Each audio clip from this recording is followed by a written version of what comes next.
सरिता और विपिन की नई नई शादी हुई होती है। जी, आप अपनी पूरी सैलरी लाके मुझे दिया करो। जानू, कैसे बात करती हो? माँ को बुरा लगेगा। आप तो बस ममाज बॉय ही बने रहोगे जिंदगी भर। सरिता मुंह फुला के दूसरी तरफ करवट लेकर सो जाती है। अगले दिन, सरिता, ओ सरिता, तैयार हो जाओ, आज हम फिल्म देखने जाएंगे। क्या? सच में? अभी आती हूँ मैं। सरिता अच्छी सी साड़ी पहन कर आती है। चलिए जी। अरे माँ को तो आने दो। ये सुनकर सरिता का पारा 7वें आसमान पर पहुंच जाता है। इतने में माँ भी आ जाती है। आहा, बूढ़ी घोड़ी लाल लगाम। ये क्या तरीका हुआ? अरे बेटा, बहू सही तो कह रही है, अब बुढ़ापा आ गया है मेरा। नहीं नहीं, आप तो बेटे को पल्लू से बांध के रखिए जी। और वो नाराज होकर चली जाती है। कुछ देर बाद सरिता विपिन के पास आती है। सुनिए, मुझे मायके जाना है। अरे बहू, पर इतने दिन रहकर तो आई हो मायके। माँ जी, मैंने आपसे नहीं, इनसे पूछा है। सरिता, तमीज से पेश आओ। हाँ हाँ, मैं ही सबकी आंखों में खटकती हूँ ना, आप बस मुझे ही डांटते रहो। विपिन भी कुछ काम से बाहर चला जाता है। माँ जी, मैं जरा पार्लर जा रही हूँ, अगर लेट हो जाऊं तो रात का खाना भी आप ही बना लेना। कोई बात नहीं बहू, बना लूंगी, आराम से जाओ तुम। शाम हो जाती है। विपिन घर आ जाता है। सरिता, ओ सरिता, कहाँ हो? तब माँ रसोई से हाथ पोंछते हुए बाहर आती है। अरे बेटा, बहू जरा बाहर गई है, आती ही होगी। 2 घंटे बाद। अब तक तो आ जाना चाहिए था माँ उसे। तभी सरिता घर में घुसती है। विपिन को उखड़ा हुआ देख सर पकड़ के सोफे पर बैठ जाती है। हाय रे, मेरा सर दर्द, लगता है जान ही लेके जाएगा। पर तुम थी कहाँ? टाइम देखा है, 8 बज गए रात के। जी, आपको तो बस मेरी ही गलती दिखती है। अपनी माँ को पूछो, जो इतनी भीड़ भाड़ में मुझे बाजार भेज दिया। हाय रे हाय, मेरे तो कर्म ही फूटे हुए। फिर सरिता नजरें बचा के अपने कमरे में चली जाती है।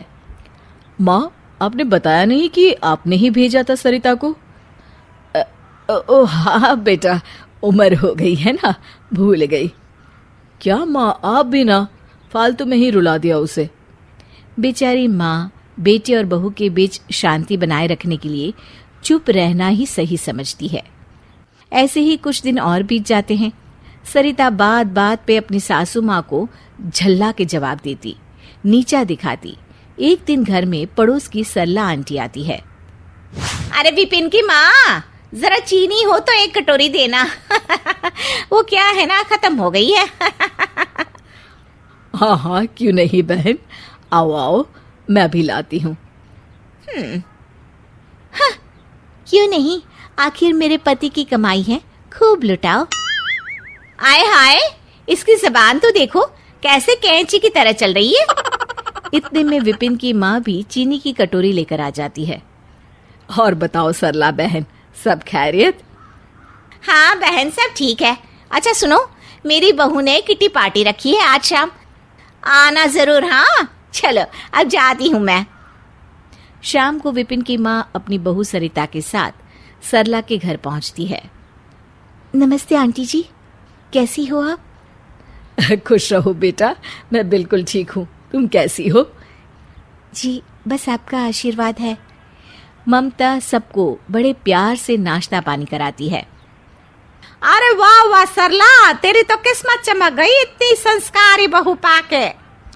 हाँ, और एक इसकी बहू है जो बर्तन भी इसी से धुलवाती है। सब हंसने लगते हैं।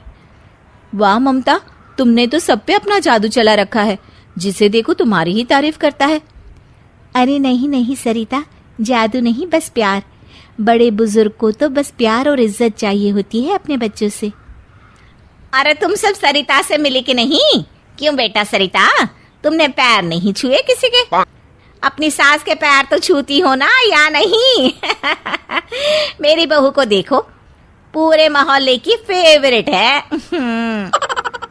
ये सुन के सरिता की सास को अच्छा नहीं लगता। अच्छा सरला, अब मैं चलती हूँ, विपिन भी आने वाला होगा। सरिता आज काफी बेइज्जती महसूस कर रही होती है।